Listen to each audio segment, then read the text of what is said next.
પીડા તો થાય, દર્દ થાય. પીડા તો થવાની જ હતી અને દર્દ તો આખી કોંગ્રેસને થવાનું, કેમ કે કોંગ્રેસનો પ્રોપેગેન્ડા ફેલ થઈ ગયો.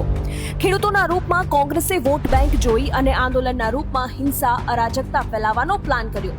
ખેડૂતોને ઉકસાવીને કોંગ્રેસ પોતાની સભા ગજવવા માંગતી હતી, પણ ખેડૂતો સમજી ગયા કોંગ્રેસનો ખેલ. તો ગાંધીનગર જવાની જગ્યાએ અત્યારે ખેડૂતોને વાળી રહ્યા છે કોંગ્રેસની સભા તરફ. તો આપણે અત્યારે કોંગ્રેસની હારે નથી, આપણે ખેડૂતની હારે જવી.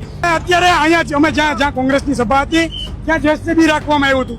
જેસીબી તરફ જેવા ખેડૂતો અહીંયા આવ્યા, જેસીબી આડું મૂકી દીધું. ગાંધીનગર કોઈને જવાનું નથી, ગાંધીનગરની પરમિશન નથી, તો પણ ત્યાંથી હું કરવા અહીંયા લાવ્યા હતા.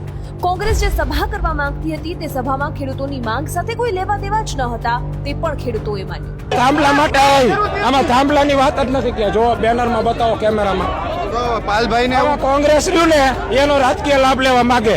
અમારા ખેડૂત ખર્ચે આવ્યા છે, કોઈએ કોઈની પાસે રૂપિયો લીધો નથી, બધા આwoના ખર્ચે આવ્યા છે. અમારે કોઈને રાજકીય લાભ લેવા દેવાનો નથી.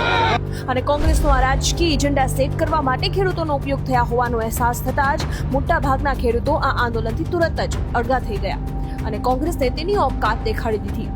નીકળે ગાંધીનગર જવા મેં નીકળે ને અહીંયા મીટિંગ એમની કરવા બેઠા, એમને રોડ નથી.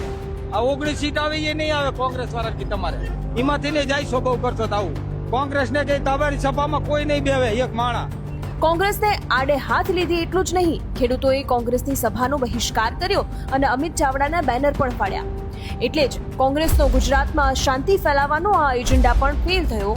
એટલે જ કોંગ્રેસને દર્દ થાય.